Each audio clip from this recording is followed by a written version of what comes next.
Assalamualaikum warahmatullahi wabarakatuh. Saya Eka Widiantika, calon guru penggerak Angkatan 6 dari SMPN 1 Pangandaran, Jawa Barat. Pada kesempatan kali ini, saya akan memaparkan modul 1.1.A.8 tentang koneksi antar materi, kesimpulan, dan refleksi modul 1.1.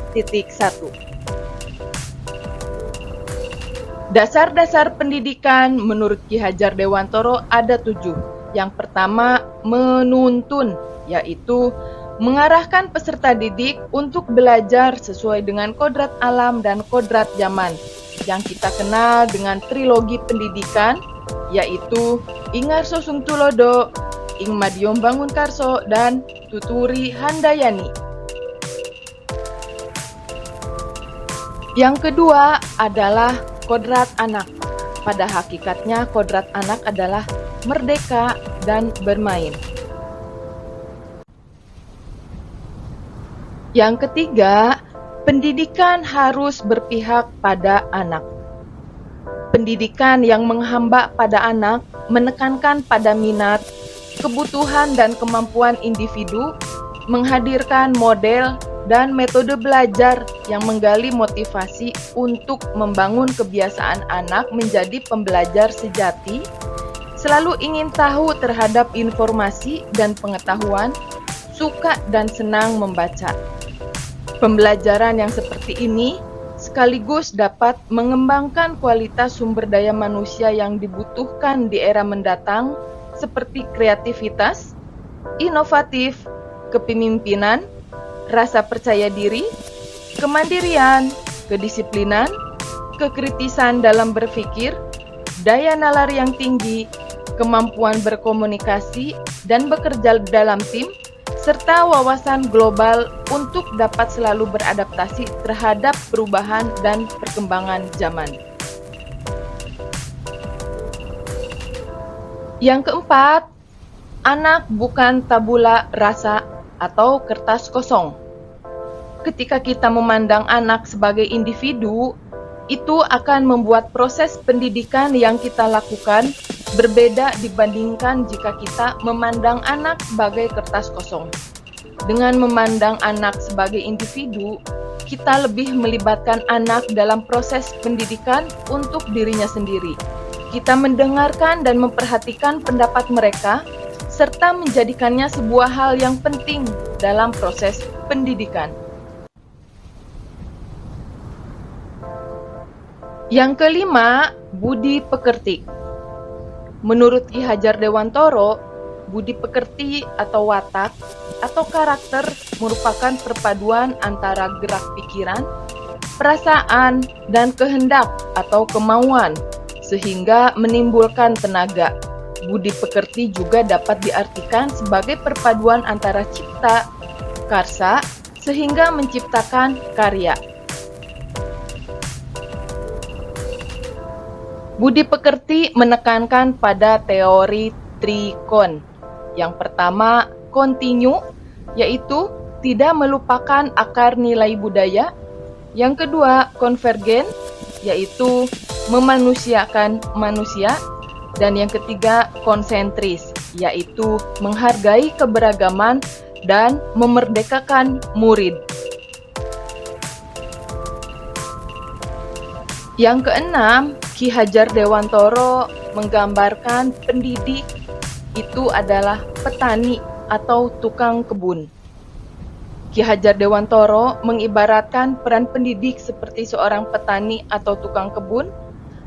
Anak-anak itu seperti biji tumbuhan yang disemai dan ditanam oleh Pak Tani atau Pak Tukang Kebun di lahan yang telah disediakan. Pilihannya ada di Bapak Ibu Guru sebagai agen perubahan. Apakah benih itu mau diperhatikan dan disiram dengan air atau mau seperti apa? Dasar-dasar pendidikan menurut Ki Hajar Dewantoro yang terakhir adalah pesan kunci, yaitu selamat dan bahagia. Menuntun segala kodrat yang ada pada anak agar mereka dapat mencapai keselamatan dan kebahagiaan yang setinggi-tingginya, baik sebagai manusia maupun sebagai anggota masyarakat. Pertanyaan untuk kesimpulan dan refleksi modul 1.1. Yang pertama, apa yang Anda percaya tentang murid dan pembelajaran di kelas sebelum Anda mempelajari modul 1.1?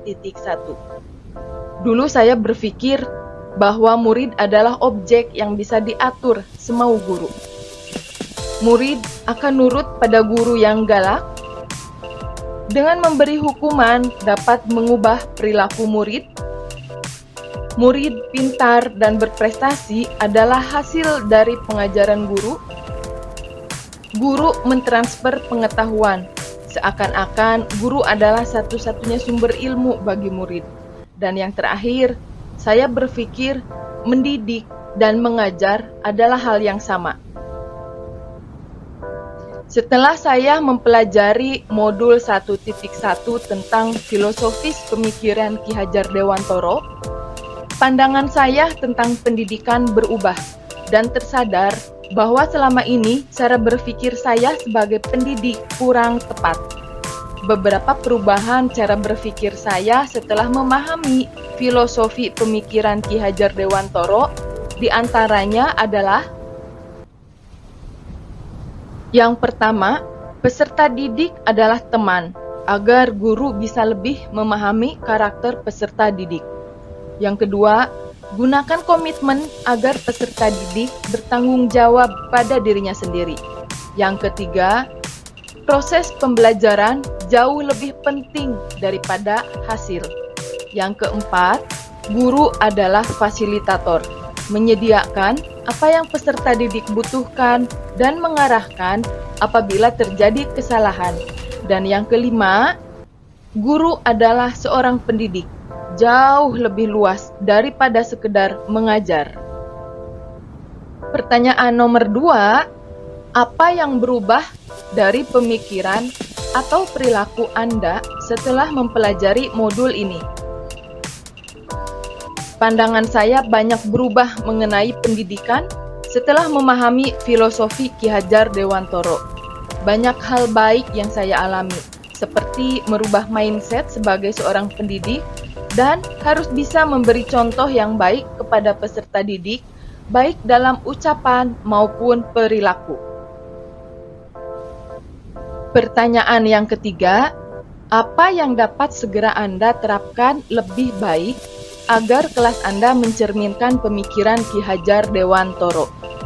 Saya akan menjadi teman bagi peserta didik untuk memahami karakter mereka. Yang kedua, saya akan berkolaborasi dengan peserta didik ketika pembelajaran di kelas. Yang ketiga, saya akan membuat komitmen belajar dengan peserta didik agar mereka bertanggung jawab terhadap diri sendiri. Dan yang terakhir, melaksanakan pembelajaran yang berpusat pada peserta didik. Sekian pemaparan dari tugas saya. Saya ucapkan terima kasih. Wabillahi taufiq walhidayah. Wassalamualaikum warahmatullahi wabarakatuh.